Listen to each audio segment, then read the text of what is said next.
Amis auditeurs, amis téléspectateurs, encore une fois, bonsoir et bienvenue à notre étude biblique de ce soir. Ce soir, le titre de notre étude, l'enfer, la vérité que l'Église ne peut taire. Mes chers amis, la doctrine de l'enfer ou l'enseignement de l'enfer est aujourd'hui l'un des sujets les plus négligés. On ne parle plus de l'enfer à l'Église. On n'enseigne plus de l'enfer à l'Église. On n'entend presque plus des sermons sur l'enfer. C'est une doctrine rejetée, mes chers amis, par beaucoup d'églises, par beaucoup de leaders. Dans les prédications, on passe à vol d'oiseau pour ne pas dire, on ne parle même pas de l'enfer. On n'enseigne même pas l'enfer aux chrétiens. Or, mes chers amis, l'enfer est très essentiel, mes chers amis, pour avoir une vision juste de Dieu. L'enfer est un enseignement fondamental. Sinon, on ne pourra vraiment pas comprendre la justice de Dieu. Lorsqu'on n'enseigne pas l'enfer, nous ne pourrons pas comprendre, le chrétien ne pourra pas comprendre la sainteté de Dieu. Lorsqu'on n'enseigne pas l'enfer, lorsque nous expliquons pas l'enfer aux fidèles, aux membres, aux brebis, les brebis ne comprendront jamais la gravité du péché. C'est à travers l'enseignement de l'enfer qu'on peut comprendre la nature véritable de Dieu, qui est un Dieu de justice, mes chers amis. Aujourd'hui, mes chers amis, lorsqu'on évite d'enseigner sur l'enfer, qu'est-ce que nous faisons? Nous privons les êtres humains, nous privons les hommes d'un avertissement vital. Lorsqu'on parle de Jésus, que Jésus est venu mourir sur la croix parce qu'il est amour, la mort de Jésus sur la croix prouve l'amour de Dieu pour nous. Mais il faut donner l'autre facette. Le rejet de ce sacrifice, le rejet de Jésus occasionne automatiquement ou vous donne automatiquement votre ticket d'entrée pour l'enfer. Donc, vous comprenez, l'enfer est un enseignement essentiel. La question qu'il faut se poser, qui va donc en enfer? Qui ira en enfer, mes chers amis? Car il y a deux options, le paradis et l'enfer. Lequel choisir? Et pour choisir le paradis, il faut accepter Jésus comme son sauveur personnel. Maintenant, le fait d'accepter Jésus ne suffit pas pour vous donner votre ticket pour le paradis. L'accepter, c'est un. Pratiquer ses ordonnances, c'est deux. À ce moment, on a son ticket pour le paradis. Accepter Jésus, c'est bien. Obéir à ses ordonnances, c'est une autre paire de manches. Donc, seuls ceux et celles qui obéissent, qui marchent dans la sanctification et la consécration, qui s'éloignent du péché, vont avoir leur ticket ou ont déjà leur ticket pour le paradis.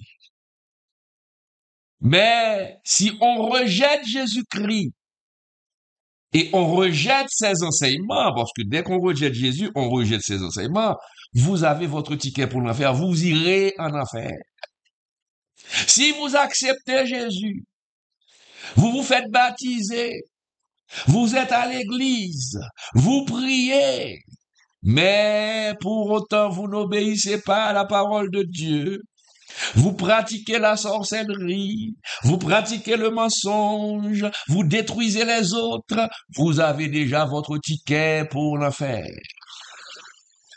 Cette étude ce soir, c'est une étude très dure. Il sera très difficile d'entendre cette étude. Et je suis sûr que certains verront le titre et vont passer outre de cette étude. Mais vous, que Dieu a appelé, vous allez l'écouter pour mieux apprendre. Et vous allez voir la bénédiction de Dieu qui réside dans cette étude. La bénédiction de Dieu qui réside dans cette étude. Donc, il est nécessaire, mes chers amis, d'enseigner au peuple du Seigneur l'enfer. Il est nécessaire de connaître l'enfer, de connaître cette doctrine. Est-ce que l'enfer est réel? Est-ce que l'enfer est réel? Car dès que l'on parle de l'enfer, mes chers amis, il y a beaucoup de problèmes, mes chers amis. À notre époque, une époque marquée par une conception humaniste de la bonté humaine. Ouais. La conception humaniste, il faut aimer. Il faut aimer. La conception humaniste crée une tolérance au péché. Au péché, mes chers amis. Et cette conception, excusez-moi, cette conception relègue, mes chers amis, l'enfer à une image archaïque. C'est démodé. C'est démodé. Les païens, dès qu'on parle de l'enfer, ils sortent de leur gond. Les chrétiens, quand vous parlez de l'enfer, oh, mais Dieu est amour. Il faut savoir, il faut être clair là-dessus. La Bible, mes chers amis, et en particulier les paroles de Jésus-Christ, parlent ouvertement de l'enfer. Les paroles de Jésus-Christ en fait une réalité certaine et imminente. Lorsque nous étudions les paroles de Jésus sur l'enfer, c'est une réalité. Et cette réalité doit être enseignée. Et c'est ce que je suis venu faire ce soir, mes chers amis. Cette étude, bien qu'angoissante, je pourrais même dire terrifiante, angoissante et terrifiante, est porteuse, mes chers amis, est porteuse d'un immense espoir. Cette étude va donner de l'espoir, car elle annonce aussi la possibilité d'échapper à l'enfer. Ah oui. Et mes chers amis, quand on va voir un médecin, le médecin ne peut pas cacher un diagnostic de cancer pour ne pas choquer un patient. Ah non, le médecin n'a pas ce droit. Si le patient est atteint de cancer, le devoir du médecin, c'est d'avertir le patient. Le médecin ne va pas dire, ah non, je ne vais rien lui dire pour ne pas le choquer. Non, c'est le même pour le message de l'enfer. Un prédicateur, un pasteur, digne de ce nom, un enseignant, digne de ce nom, ne peut pas fermer la bouche et ne pas avertir le peuple de Dieu, ne pas avertir les païens que l'enfer est une réalité. Et si on ne le fait pas, nous allons payer les pots cassés. Dieu va nous redemander des comptes, mes chers amis. Regardez dans Ézéchiel 33, verset 6, il est clair.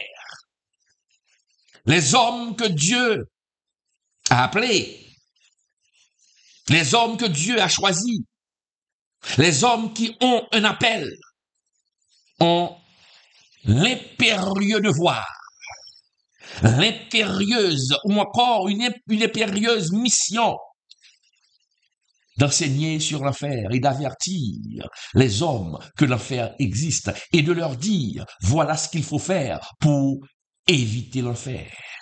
Nous sommes des sentinelles.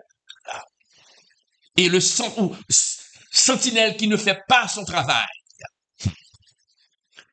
Oui, la sentinelle qui ne fait pas son travail sera rappelée à l'ordre et sera tenue pour responsable de la perdition des enfants de Dieu. Et c'est ce que nous lisons, mes chers amis, dans Ézéchiel. Nous lisons dans Ézéchiel, mes chers amis, Ézéchiel, nous lisons ça dans Ézéchiel, mes chers amis. Je vous prie de ne pas m'appeler en ce moment. Je suis en direct, malheureusement. Donc, Ézéchiel 33, verset 6, lisons pour voir. Ézéchiel 33, verset 6, rapidement, nous allons lire. Qui nous dit, rapidement, mes chers amis, si la sentinelle voit venir l'épée et ne sonne pas de la trompette, si le peuple n'est pas averti et que l'épée vienne enlever à quelque la vie, celui-ci périra à cause de son iniquité. Mais je redemanderai son sang à la sentinelle. Ah, c'est une grande responsabilité. La sentinelle doit avertir. Et si on ne le fait pas, les gens vont mourir. Et si je ne le fais pas, Dieu va me redemander des comptes. Et c'est la raison pour laquelle je ne veux pas que Dieu me redemande des comptes. Je fais mon travail. Je vous avertis, si les autres prédicateurs, les autres enseignants passent à vol d'oiseau, ne parlent pas de l'enfer, affaire qui leur concerne, moi je fais mon travail, mes chers amis. Donc, l'enfer est réel, mes chers amis. Et je vais vous dire quelque chose peut-être qui va vous choquer, l'enfer est nécessaire. L'enseignement de l'enfer est nécessaire. L'enseignement de l'enfer est une bénédiction.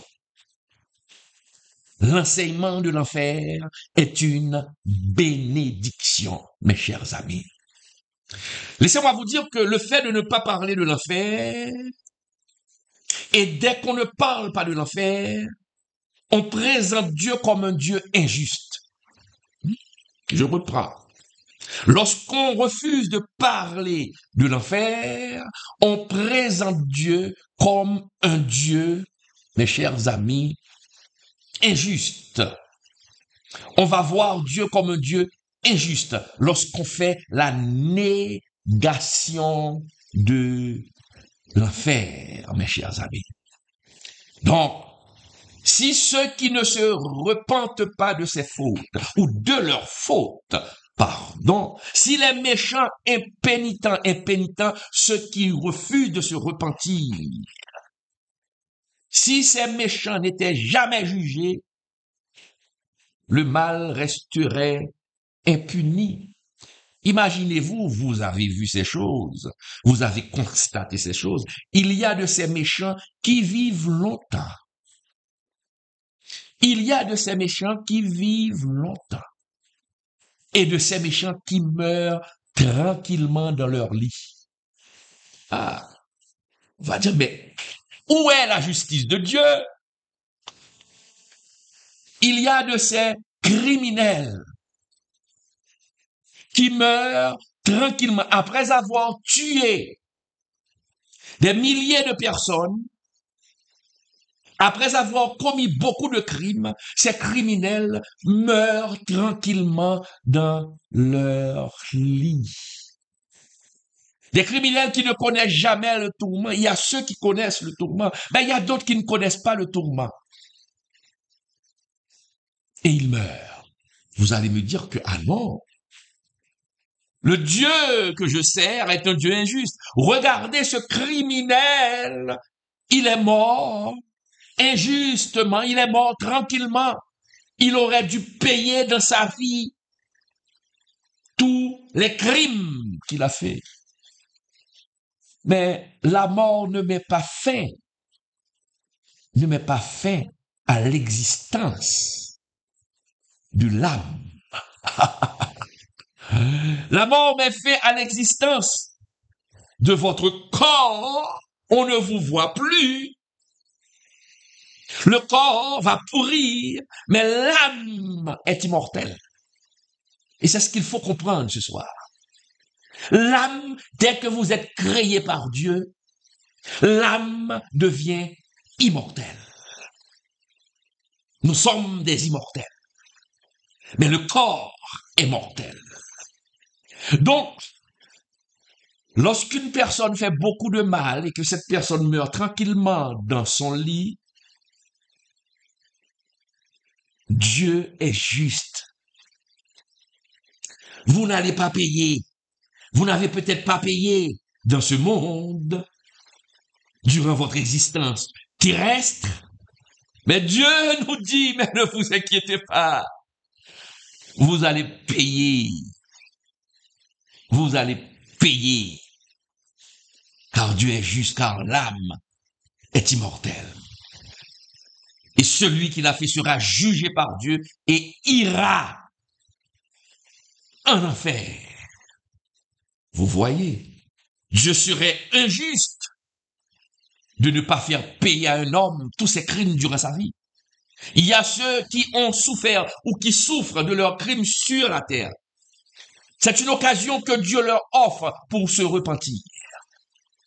Ceux qui font beaucoup de mal, ceux qui n'obéissent pas à Dieu et qui souffrent à cause du mal qu'ils ont fait, ils ont une chance de se repentir et d'obtenir la clé ou leur ticket pour le paradis. Mais s'ils ne le font pas, ils iront tous en enfer. L'enfer est nécessaire et l'enfer nous présente un Dieu juste.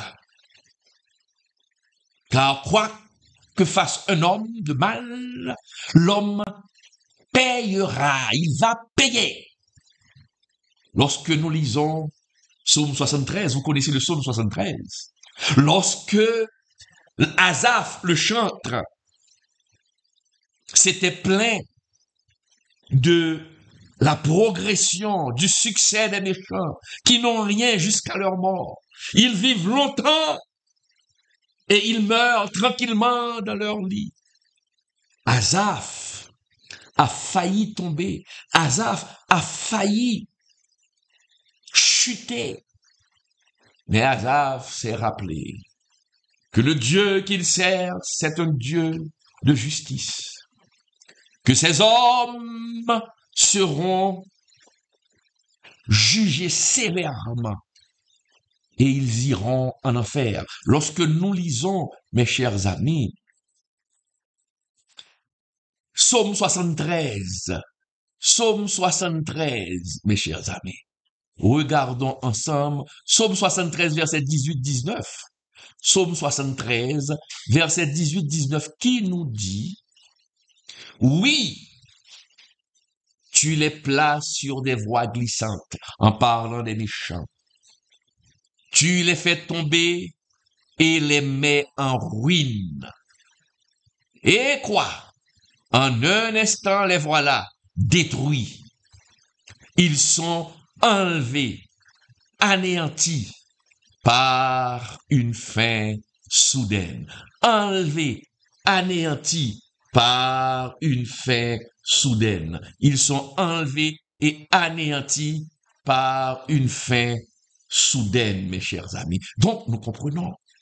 L'enfer est la garantie, mes chers amis. L'enfer est la garantie que Dieu est un Dieu juste.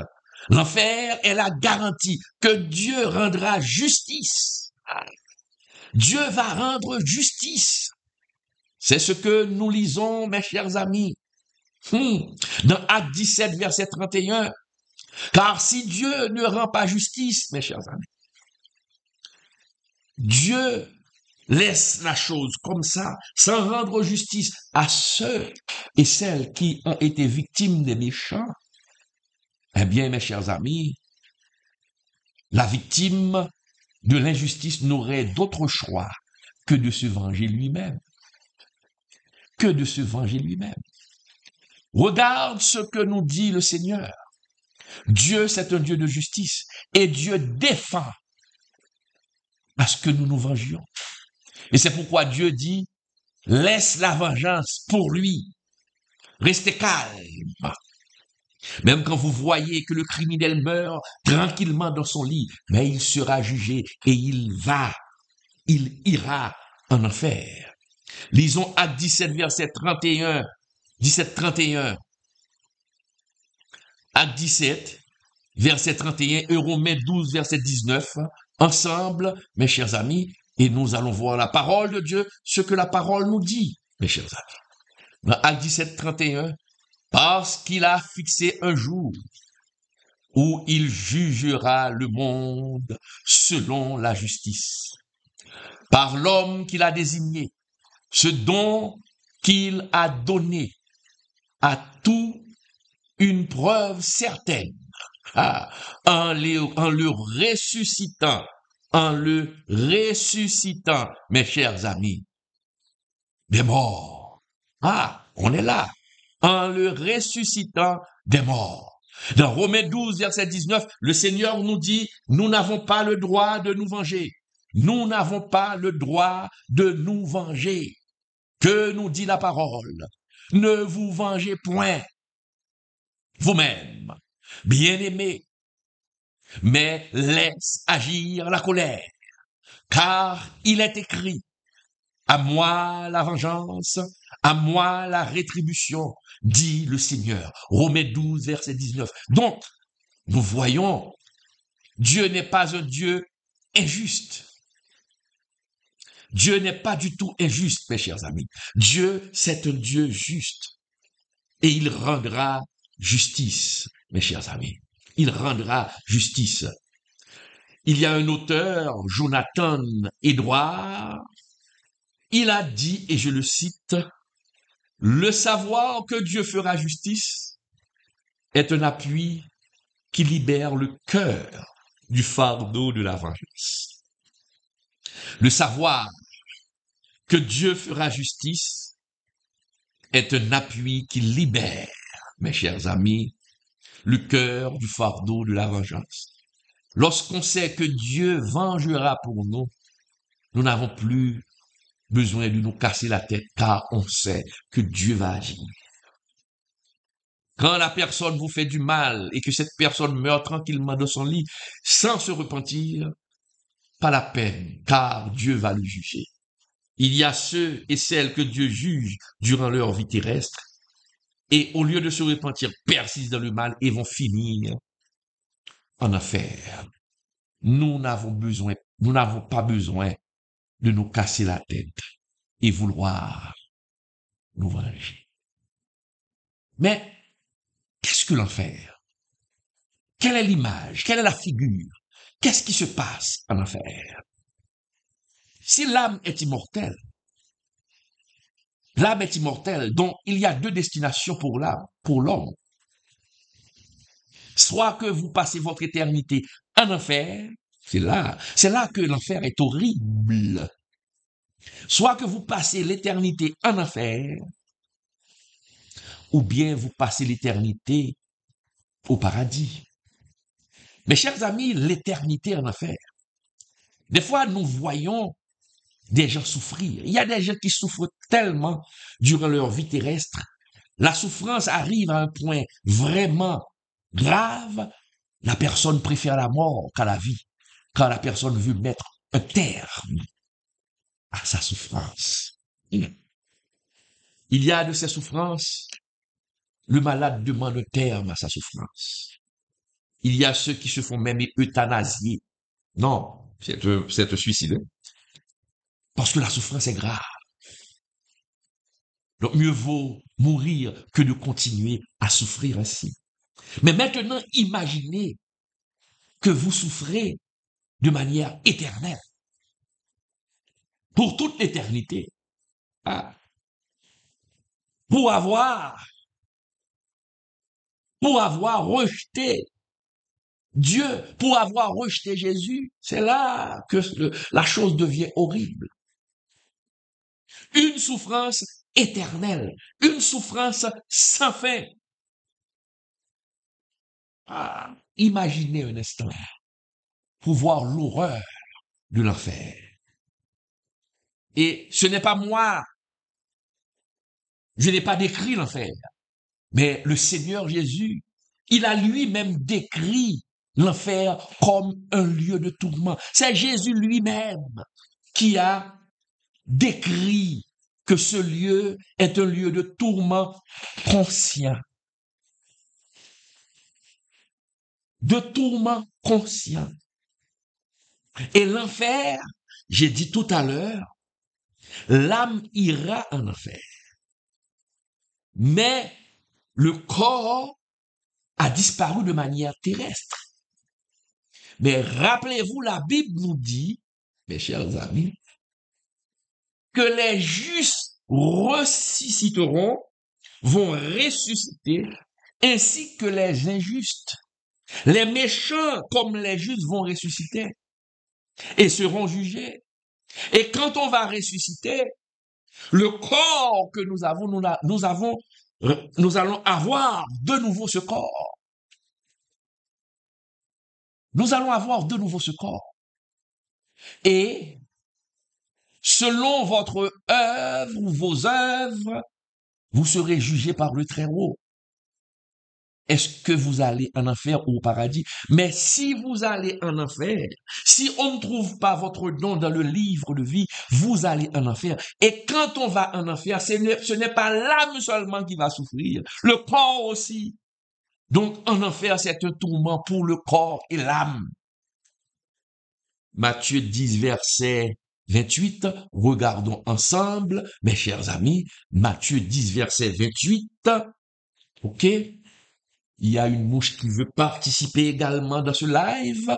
Donc, écoutez, je disais, dans Matthieu 10, verset 28, pardon, attention, Matthieu 10, verset 28, qui nous dit, lisons, Matthieu 10, verset 28, qui nous dit, mes chers amis, très clairement, regardez, ne craignez pas ceux qui tuent le corps et qui ne peuvent pas tuer l'âme. C'est Jésus qui parle et qui nous dit, mes chers amis, craignez plutôt celui qui peut faire périr, ouais, celui qui peut faire périr l'âme et le corps dans la géhenne. Celui qui peut faire périr l'âme et le corps dans la géhenne. Ouais, qui peut faire périr quoi? Qui peut faire périr, mes chers amis, l'âme et le corps. Qui veut dire que la souffrance sera pour le corps et l'âme, mes chers amis. Des fois, on parle de l'enfer comme l'absence de Dieu. Non. En enfer, il n'y aura pas. C'est pas l'absence de Dieu, mes chers amis. Dieu sera là. En enfer, Dieu sera là.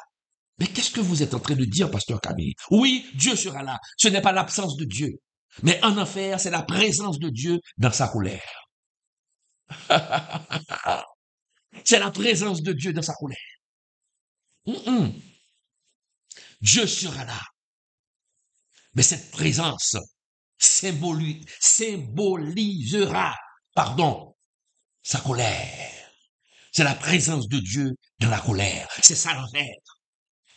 C'est ça l'enfer. Et lorsque nous lisons 2 Thessaloniciens 1, verset 8-9, 2 Thessaloniciens 1, verset 8-9, qui nous dit, mes chers amis, 2 Thessaloniciens 1, verset 8-9, qui nous dit très clairement, mes chers amis, au milieu d'une flamme de feu. C'est la parole qui décrit l'enfer. L'enfer, c'est une flamme de feu, ou encore des flammes de feu. Au milieu d'une flamme de feu, pour punir, attention, pour punir ceux qui ne connaissent pas Dieu et ceux qui n'obéissent pas à l'évangile de notre Seigneur Jésus.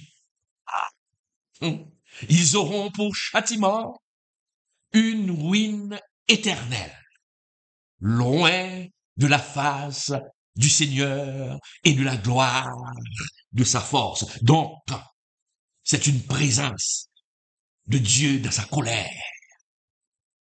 Comment décrit la Bible l'enfer? Une flamme de feu. Et cette flamme est réservée, mes chers amis, est réservée pour ceux qui n'obéissent pas, qui ont rejeté le Seigneur Jésus-Christ. Ils auront pour châtiment, mes chers amis, une ruine éternelle. Une ruine éternelle. Ah, mes chers amis, c'est un châtiment grave. C'est un châtiment grave.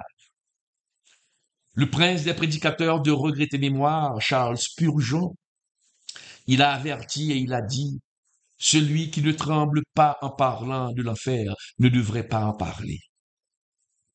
Celui qui ne tremble pas en parlant de l'enfer ne devrait pas en parler. Je suis en train de faire une étude sur l'enfer et je vois la gravité de cette situation. Des fois, nous avons une petite blessure qui nous fait mal et cela dure pendant quelques heures. Nous avons une souffrance, un mal qui nous fait mal et puis on va voir un médecin. On n'arrive pas à trouver de médicaments pour apaiser cette souffrance. On voit tout ce que nous traversons. La souffrance est dure, mais maintenant, pour se retrouver dans un lieu de tourment, souffrir éternellement, mais c'est grave.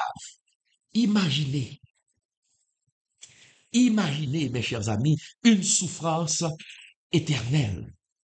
C'est quelque chose que nous devons à tout prix éviter.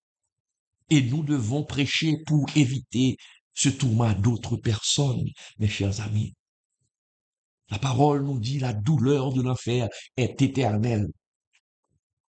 La douleur de l'enfer, c'est pourquoi vous devez mener une vie droite. Cessez de plaisanter avec l'évangile. L'enfer n'est pas réservé seulement aux criminels. Et nous allons voir qui iront en enfer. Quelles sont les personnes qui iront en enfer?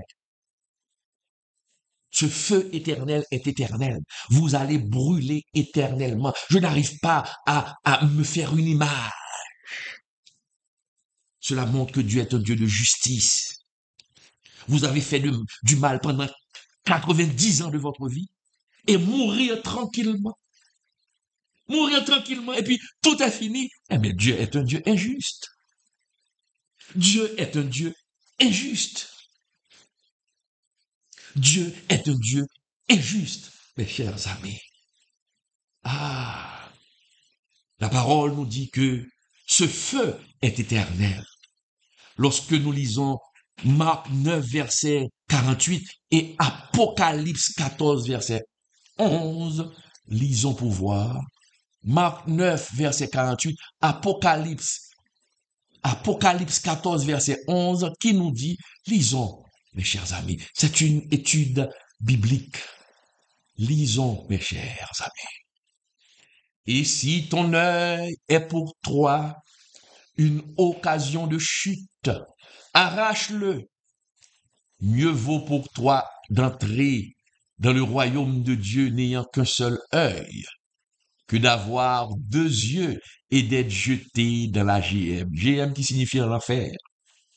Où leur ver ne meurt point où leurs vers ne meurent point, les vers de la GM ne meurent point, et où le feu ne s'éteint point. Marc 9, verset 47-48. Apocalypse 14, verset 11. Et la fumée de leur tourment monte au siècle des siècles. Et la fumée de leur tourment monte au siècle des siècles. Et ils n'ont qui adorent, et ils n'ont de repos, ni jour, ni nuit, ceux qui adorent la bête et son image, et quiconque reçoit la marque de son nom. Mes chers amis, un feu éternel qui ne s'éteint jamais. Et le problème avec l'enfer, dès qu'on meurt, il n'y a pas possibilité de rédemption. Les catholiques ou les prêtres catholiques nous ont trompés, faisant savoir si une personne meurt dans son péché, on peut payer et l'envoyer au purgatoire pour qu'il puisse passer du purgatoire pour le paradis. C'est pas vrai. Dès qu'on meurt sans Jésus, dès qu'on meurt dans ses péchés, dès qu'on meurt dans l'adultère, dès qu'on meurt dans la fornication, vous irez en enfer. Vous irez en enfer. Vous serez jugés. Vous irez en enfer. On se le rappelle de l'histoire de Lazare et du riche. Lazare a sûrement prêché au riche, mais il n'a pas écouté. Le riche pensait qu'il allait vivre longtemps et pourtant il est mort. Et quand il est mort, il a été jugé et envoyé en enfer.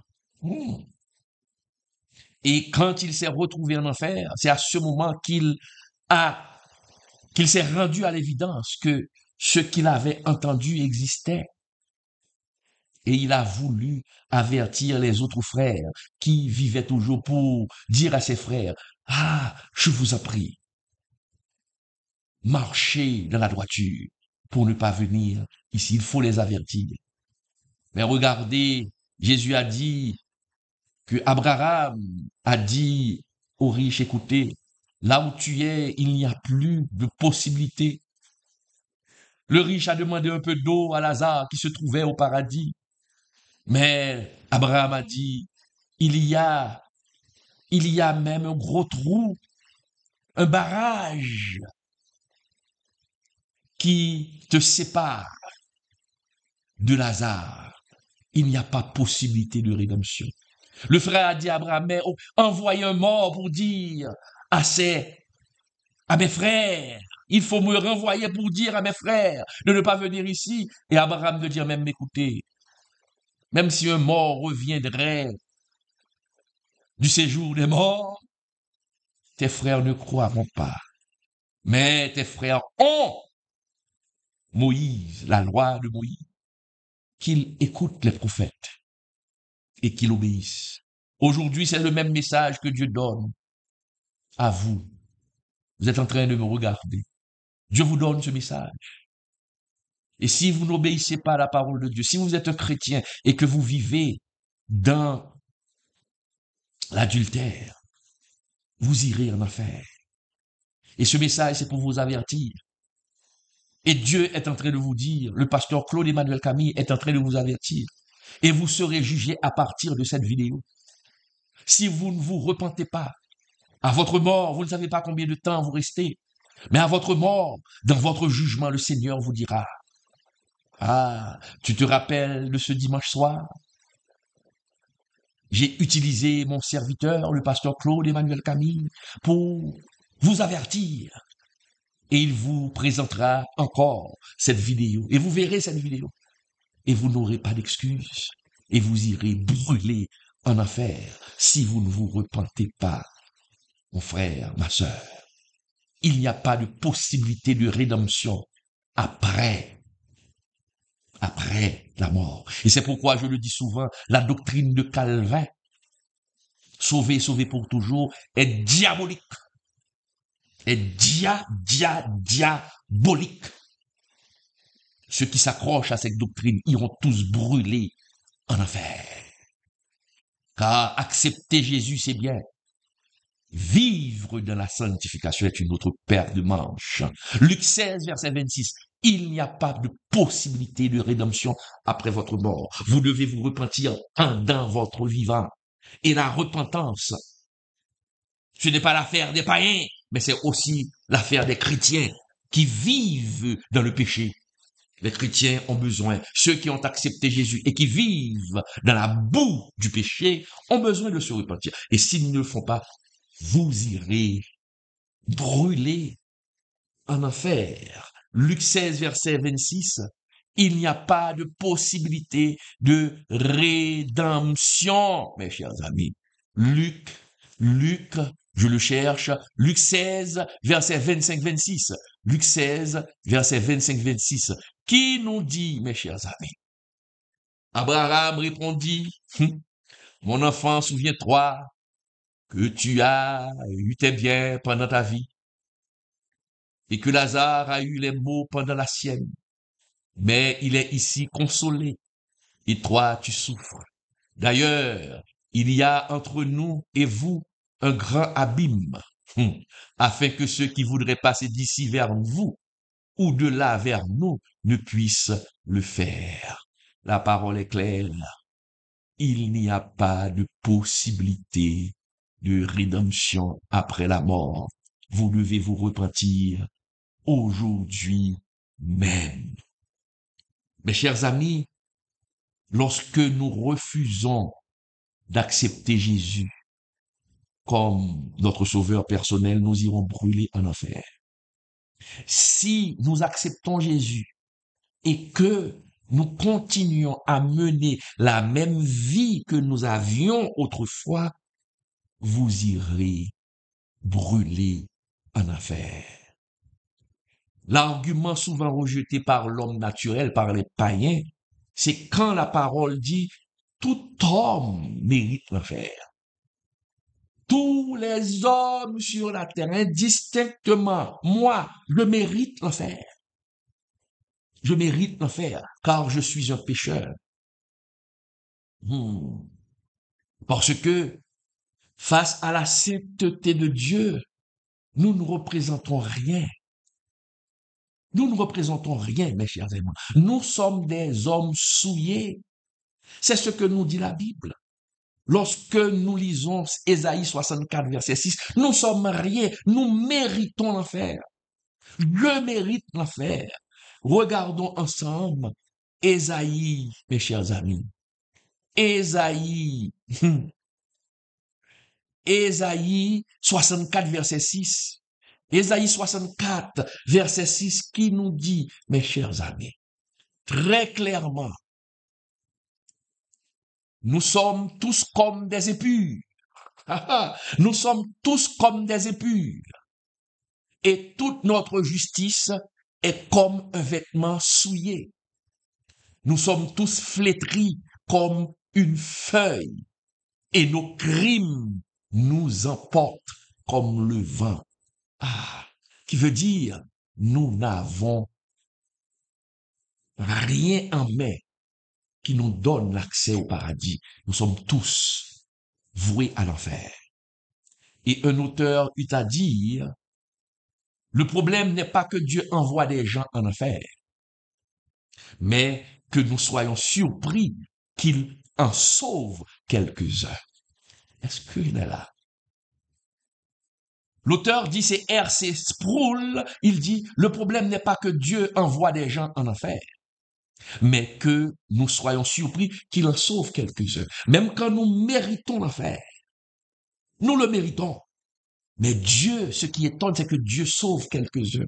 Et comment Dieu sauve quelques-uns? En envoyant son fils Jésus mourir sur le bois du calvaire. Sur le bois du calvaire. Pourquoi l'enfer existe? L'enfer existe pour Lucifer et ses anges.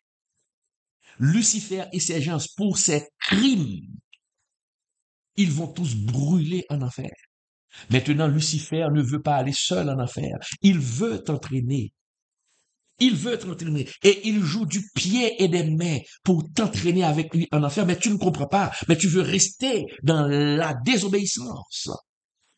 Laissez-moi vous dire, mes chers amis, le ciel n'est pas pour les bons. Ce ne sont pas les bons qui iront au ciel. Ce ne sont pas les bons, parce que nous sommes tous voués à l'échec. Nous sommes tous destinés à l'enfer. Ce ne sont pas les bons. Mais qui est-ce qui ira au paradis? Seuls ceux qui se repentent. Seuls ceux qui se repentent de leurs péchés, mes chers amis. L'enfer n'est pas réservé seulement aux pires criminels, mais à tous ceux qui refusent de se repentir. Même si vous n'avez pas tué une mouche dans votre vie, mais vous refusez de vous repentir de vos péchés, de votre fornication, de vos vols, de votre corruption, vous irez en enfer. Ceux qui refusent de se repentir de leur mal iront tous en enfer. C'est un message dur. Vous irez brûler en enfer si vous ne vous repentez pas.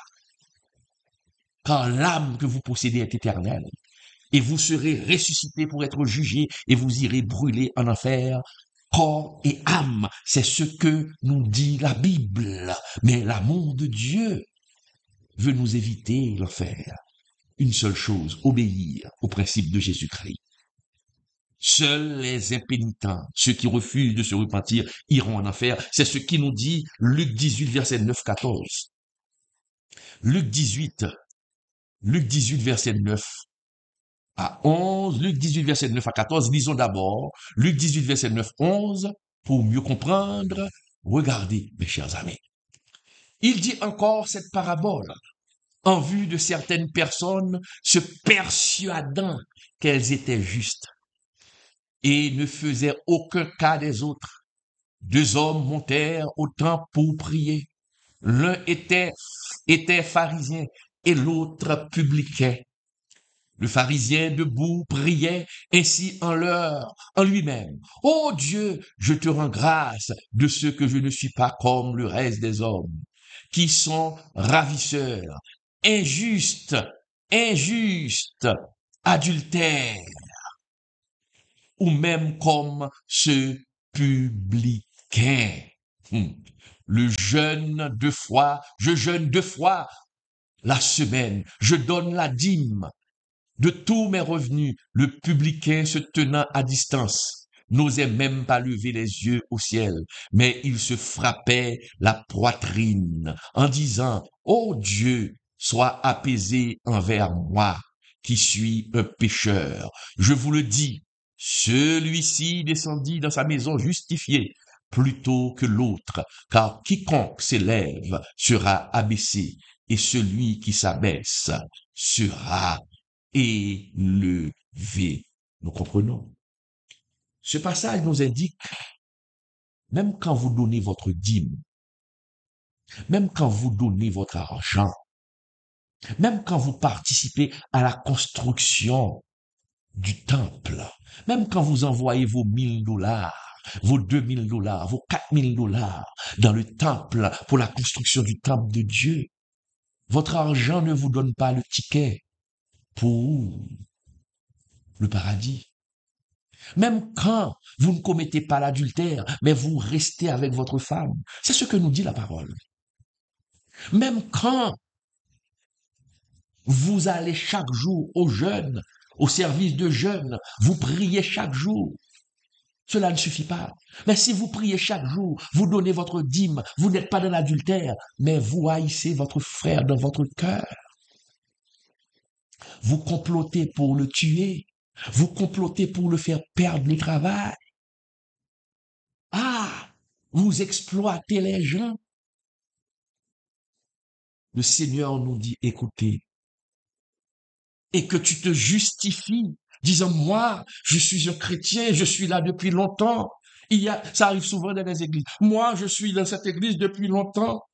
Je suis un ancien. L'ancienneté ne vous donne pas droit au paradis, mon ami. L'ancienneté, oh, je suis ancien.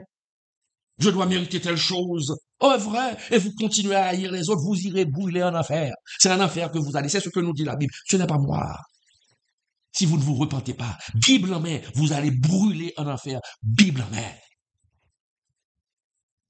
C'est ce que nous dit Luc 18, verset 9-14. Vos œuvres ne vont pas vous donner accès au paradis si vous n'obéissez pas à la parole de Dieu. Mes chers amis, l'enfer est proche. L'enfer est très proche. L'enfer est tout près de nous. Quand nous dormons, l'enfer est sous nos têtes d'oreiller. Quand nous nous levons, l'enfer se trouve dans notre douche. L'enfer marche avec nous à chaque pas. Qu'est-ce que je veux dire par là? Parce que la vie est une vapeur. Tu ne sais pas quand tu vas mourir. L'enfer et le paradis marchent avec toi. Mais si tu vis dans le péché, tu refuses de te repentir, l'enfer est beaucoup plus proche de toi que le paradis. Si vous dormez, vous allez dormir après avoir peut-être pris du plaisir. Tu as pris du plaisir avec une autre femme qui n'est pas ta femme et que tu rentres chez toi et que tu vas te coucher auprès de ta femme pour dormir. L'enfer est auprès de toi. Si tu meurs durant cette nuit, tu iras brûler éternellement en enfer adultère. Tu iras brûler éternellement en enfer adultère, car la vie est une vapeur. La vie est une vapeur, mon ami. Et c'est ce que nous dit la Bible dans Jacques 4, verset 14. Et la Bible nous dit encore après la mort. Ce n'est pas le néant, mon frère. Je suis désolé, après la mort, ce n'est pas le néant. Après la mort, c'est le jugement. Et c'est la raison pour laquelle nous devons prêcher l'évangile pour éviter à ce que les autres n'aillent en enfer. Si votre mère est morte, elle n'est morte. Sans Dieu, je suis désolé, elle va brûler en enfer. Une fois, je suis allé à un enterrement de homme. Oh, on a fait l'éloge de cet homme. Comme il était bon sur terre, comme il a aidé les gens, comme il a aidé les gens. C'était un bon type. Tout le monde regrettait parce qu'il était bon. Oui, il était bon, mais il n'avait pas Jésus. Il était bon, mais il vivait dans l'adultère. Et moi, j'ai dit à ma femme, je suis vraiment désolé. Et j'étais triste, encore doublement triste pour la perte de sa vie terrestre, mais aussi de savoir qu'il ira brûler en enfer. Et chaque jour, je le rencontrais durant sa vie, je lui donnais l'évangile, il plaisantait. Et il est mort. Et j'étais peiné pour lui parce qu'il va en enfer. Maintenant, la question qu'il faut se poser, ma sœur, mon frère, ami téléspectateur, qui ira donc en enfer? Ce sont les méchants. Hein? Qui ira en enfer? Les criminels seulement? Les chrétiens n'iront pas en enfer? Ah, la Bible est claire. La Bible donne toute une liste des personnes qui iront en enfer. Lisons Apocalypse 22, verset 15. Apocalypse 22, verset 15. Qui nous dit, mes chers amis, Apocalypse 22, verset 15, qui nous dit, voici les personnes qui iront en enfer, venant de la bouche du Seigneur Jésus. Il a dit dehors les chiens. Et qui sont les chiens? Les chiens, c'est un ensemble et il y a des sous-ensembles. Dans les chiens, on retrouve les enfanteurs. On retrouve les impudiques. On retrouve les meurtriers. On retrouve les idolâtres. Et ce qui étonne le plus, on ne comprend pas pourquoi Jésus met ceux qui mentent dans le même lot des criminels. Ça, c'est incompréhensible. Dieu est un Dieu injuste. Ah, j'ai donné quelques petits mensonges et pour ça, je mérite l'enfer. Ah, vous voyez, voici la liste partielle de ceux qui iront en enfer. Maintenant, on peut décrire c'est quoi l'idolâtrie. Lorsqu'on décrit c'est quoi les meurtriers, ce ne sont pas ceux.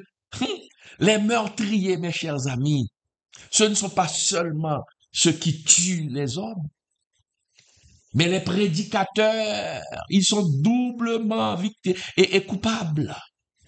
Les pasteurs, les prophètes qui falsifient la parole de Dieu, qui changent la parole de Dieu, ils sont aussi des meurtriers car ils conduisent des gens en enfer en refusant de parler de l'enfer. Ils vont brûler doublement en enfer parce qu'ils sont des menteurs. Ils seront envoyés en enfer pour mensonge, mais aussi pour être meurtriers. Moi, je lutte pour que je n'aille pas brûler en enfer, mes chers amis. Mais maintenant, il y a la bonne nouvelle. Cette bonne nouvelle, mes chers amis, nous pouvons éviter l'enfer. L'enfer est évitable pour tout le monde.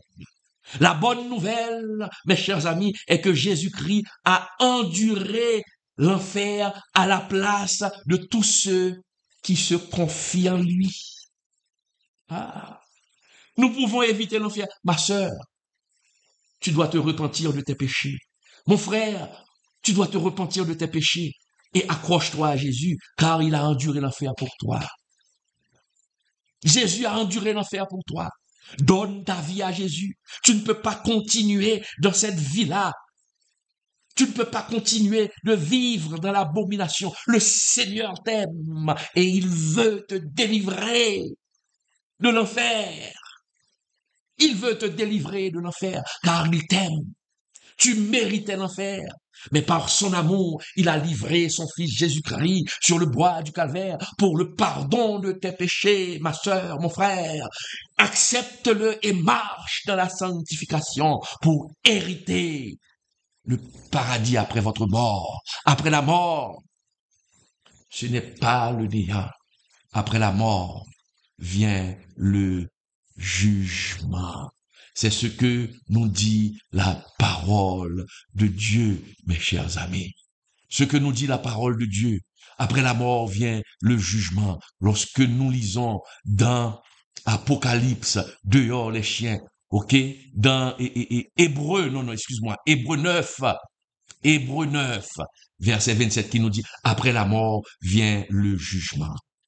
Lorsqu'on accepte Jésus comme son sauveur personnel, nous sommes délivrés, mes chers amis, de l'enfer. Et c'est ce que nous dit la parole de Dieu, mes chers amis, dans 1 Thessaloniciens 5, verset 9, 10, qui nous dit, mes chers amis, car Dieu ne nous a pas destinés à la colère, mais à l'acquisition du salut par notre Seigneur Jésus-Christ, qui est mort pour nous, afin que soit que nous veillions, soit que nous dormions, nous vivions ensemble avec lui.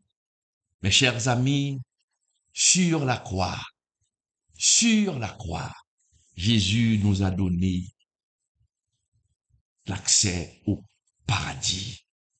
Il a subi l'abandon et la colère de Dieu pour offrir gratuitement le salut à quiconque se répand et croit. Comme le disait Billy Graham de Regretter Mémoire, le Christ est allé en enfer pour que vous n'y alliez pas. Le Christ est allé en enfer pour que vous n'y alliez jamais. Mes chers amis, l'enseignement, enseigner la doctrine de l'enfer n'est pas une option. C'est un devoir pastoral et missionnaire. Un devoir pastoral et missionnaire.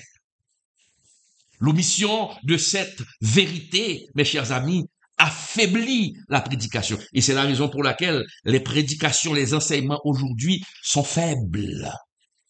Lorsqu'on évite la doctrine de l'enfer, vous banalisez le péché et diminue la gloire de l'évangile. Celui qui prêche l'enfer avec fidélité ne le fait pas par cruauté, mon ami.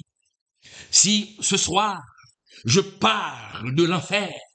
J'enseigne sur l'enfer. Je ne le fais pas par cruauté, mais je le fais par amour, parce que je ne voudrais pas que tu ailles brûler en enfer. Jésus a dit que l'enfer est réel. Comme le veilleur qui sonne l'alarme avant que la ville ne soit envahie, mes chers amis, c'est ce que je fais. Cette étude sera votre jugement si vous n'écoutez pas, si vous ne vous repentez pas. Et vous qui marchez dans la sanctification, cette étude va renforcer votre foi, va renforcer votre conviction, va vous bénir, parce que vous saurez que vous n'irez pas en enfer, car vous marchez dans la sanctification. On n'est pas parfait, mais nous faisons l'effort. Et c'est ce que Jésus veut, que nous faisons l'effort, que nous ne demeurions pas sous la domination du péché. L'Église du Christ doit proclamer haut et fort que l'enfer est réel. L'enfer est réel. L'enfer est mérité. Jésus nous dit que l'enfer est réel, l'enfer est mérité et que l'enfer est proche. Mais la bonne nouvelle, l'enfer est évitable par la repentance. Mes chers amis, ça a été vraiment un plaisir d'être avec vous ce soir pour cette étude sur l'enfer. Que le Seigneur puisse vous bénir à travers cette étude. Merci d'avoir été des nôtres. Merci de votre soutien. Merci de votre fidélité à cette émission, à ces études. Le Seigneur continuera à vous bénir. Oui, le Seigneur va continuer à vous bénir. Que le Seigneur vous bénisse. Que le Seigneur vous fasse grâce. Bye bye et à la prochaine. Pourquoi faut-il soutenir ceux qui prêchent la parole? Savais-tu que la Bible enseigne qu'il faut soutenir ceux qui nous enseignent la parole? Et tu vas voir pourquoi c'est important. Dans Galates 6:6, il est écrit « Que celui à qui l'on enseigne la parole fasse part de tous ses biens à celui qui l'enseigne. » Cela signifie que lorsqu'on reçoit un enseignement spirituel, il est normal d'aider ceux qui nous instruisent. Dans 1 Corinthiens 9:14, Paul rappelle « Le Seigneur a ordonné à ceux qui annoncent l'Évangile de vivre de l'Évangile. » Jésus lui-même a prévu que ceux qui consacrent leur vie à prêcher doivent pouvoir en vivre. À l'époque biblique, les apôtres voyageaient et dépendèrent des dons des croyants pour continuer leur mission. Aujourd'hui, c'est pareil. Pasteurs, évangélistes, créateurs de contenu chrétien. Ils passent du temps à enseigner et ont besoin de soutien pour continuer. Comment appliquer ce principe?